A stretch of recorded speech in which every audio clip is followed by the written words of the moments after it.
Terve, terve. Kokeillaan vähän settiä. Okei, aluksi tämmönen reagointi uutiseen. MSN.fiissä luki tälleen, että uudet löydöt voivat poistaa ryppyjä ja antaa nuoremman ihon. Oikeesti vähänkö siistiä? Onko ne nyt mennyt löytämään niinku ryppyvoidetta jostain?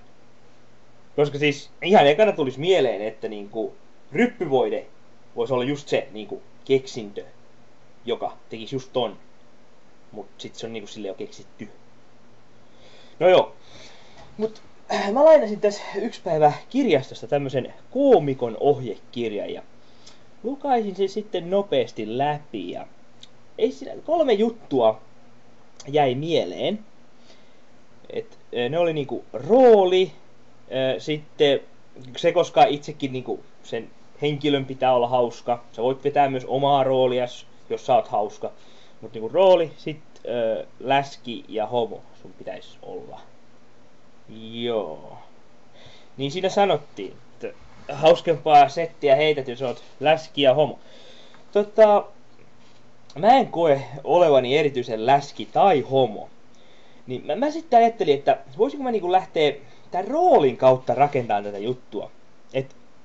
Okei, ihan eka idea, niinku, tää on vielä kehitysvaiheella, mutta tuli mieleen, että jos mä niinku pukeutuisin kootiksi, että lakkaan kynnet mustiksi, pistän valkoisen meikin naamaan, sitten niin mustan miesten hameen, ja kysyin sitten kavereilta mielipidettä, että olisiko tää hyvä idea.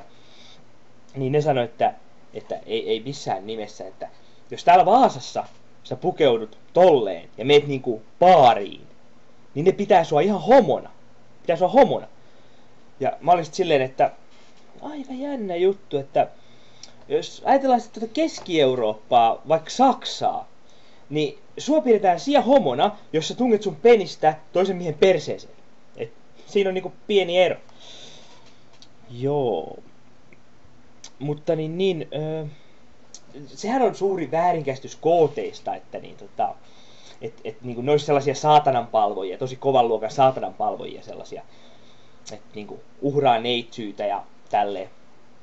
Kun mä voin ihan kertoa, että viime viikonloppuna mulla ja mun kavereillakin tuli vaan uhrattua 4 neitsyttä. Ja siis sehän ei ole vielä mitään, jos niinku vertaa vaikka Ron Jeremyin, että puhutaan ihan eri luokan numeroista. Ja siis kun jos sä näytät Ron Jeremyltä, niin sit kun sä oot niinku tehnyt sen sun homman, niin se puukko sydämeen siinä vaiheessa on se inhimillinen teko, uskokaa pois. Jees. Mä sit mietin, että jos mä niinku nyt tapaisin naisen ja veisin sen niinku treffeille ekaa kertaa, niin mä veisin ehdottomasti sen curling-radalle. Että mun mielestä mikään ei sitä arkitodellisuutta kuvaa niin hyvin. Kato, siellä sitten nainen harjaa ja minä keilaan. Oi, toi oli aika rankka. Mut emme voi ajatellakaan. Itse asiassa mä tossa viime viikolla ostin mun DS:ään askelmittarin. Ja tänään se sitten kehtas sanoa, että mä oon laiska. Siis, että sen askelmittariohjelman mukaan mä oon ottanut tasan 6 askelta 3 viikon aikana. Ja nekin on jääkaapille ja takaisin. Ja on mennyt niinku joka paikkaan autolla. Mähän siinä sitten rupesin ihan hillittömästi itkeen ja tilittämään, että sä et ymmärrä. Se on sun vika. Aina kun on tarkoitus mennä lenkille, niin sä viettelet mut sillä Castlevanialla tai uudella Zeldalla. Ja siis kyllähän kaikki nyt tietää, että ei Zeldaa voi pelata tuolla ihmisten ilmoilla kävellessä, kun pitää puhallella sinne mikkiin ja puhua. Tää oli kyllä niin hajottava kokemus. Oikeesti vähän sama fiilis, kuin jos TV haukkuu sua tyhmäksi. Jos jollekin joskus käynyt näin. Mä pistin sit ihan saman tien välit poikki sen DS:n kanssa ja oon nykyään taas sinkku. Joo. Sitten mä kuulin tällaista uudesta paikasta, minne niinku sinkut voi mennä. Ja mä sitten eilen ajattelin mennä. Tämmönen uusi paikka. Sen nimi on Baari. Ootteko koskaan käynyt? Joo, siis jännä paikka. Ihmiset on siellä ihan kännissä ja sä voit niinku ilmaiseksi testata sun materiaalia siellä. Ja kaikista paras juttu, ihan sama mitä sä sanot. Ihmiset on niin tunnelissa siellä, että ne ei taju yhtään mitään. Sä voit sanoa ihan mitä vaan.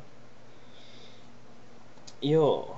No mä sit menin testaamaan tätä juttua ja mä siellä baarissa tapasin sitten tämmösen 3 naisen porukan ja esittelin sitten niinku itteni, että mä oon koomikko, siis Mikko K, en yhtään hauska, en.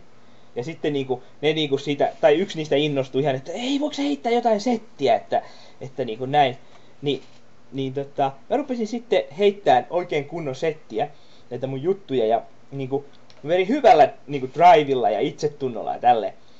Ja niinku, se hassu juttu oli, että niinku, siinä porukassa oli 2, niin 2 muuta naureskeli, varsinkin toinen, mutta sitten tämä niinku, joka oli ilmeisesti niinku stand-up-koomikko fani tai silleen, että tykkäsi stand-up-koomikasta, se oli ihan hiljaa, se ei niinku tajunnut yhtäkään läppää. Se meni kaikki siltä ohi, se oli punaiset hiukset, mutta ihan varmasti oikeesti blondit. Mä sit jossain vaiheessa kyllästyin ja totesin vaan silleen ylimalkaisesti, että no mun parhaat jutut on muutenkin niin rivoja, ettei niitä kehtaa kelle tahansa kertoa. Ja siitä se sitten innostui. Se sanoi, että kyllä tässä vaiheessa on jo kaikki kuultu, että ei niin rivoa juttua olekaan, että anna tulla vaan. Ja mä vittu tyhmäsen vielä uskoin. No, mä aloitin tälleen. Mä en oo kuule saanut orgasmia ikinä, kun nainen on ottanut multa suihin. Ja et mulla on ihan hyvä niinku, ajatus siitä, että miksi asia on näin. Ekalla kerralla, kun mä olin joskus 15-16 kesäinen, niin eräs tyttö sitten otti multa suihin.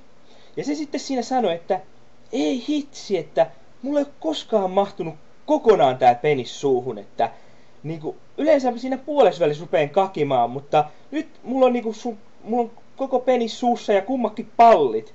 Ja niinku, hyvin mahtuu. Mä voin puhuakin ihan normaalisti, niin kuin sä kuulet. Ja tää on mahtava. No, joo. Mulle jäi tosta tietenkin vähän traumoja. Ja mä en oo sen jälkeen uskaltanut kokeilla tätä hommaa naisten kanssa. Mut sit niinku mä tykkään kuitenkin ideasta, että nainen ottais multa suihin, niin mä oon ratkaissut tän sillä tavalla, että mä otan silmälasit ja mä laitan ne sen naisen lantiolle. Ja sit mä rupeen tökkiin sinne alapäähän ja silleen kuvittelen niinku multa otettais suihin. Mahtavaa, mahtavaa. Tuntuu hyvälle, toimii mulle. Mutta täytyy kyllä itse asiassa myöntää, että siinä on yksi paha ongelma. Nimittäin mulle tulee aina fiilis, että mua ottaa suihin läskiparrakas mies. Ja kun ne kuuli tämän, niin ne tytöt kiitti ja sitten ne lähti menee. Ja arvaamista muuten tietää parhaiten, että se juttu niinku koomikkona, minkä sä kerrot, on tällä kertaa niinku aivan liian rivo sille yleisölle, kelle sä sitä niinku heität. Kiitos.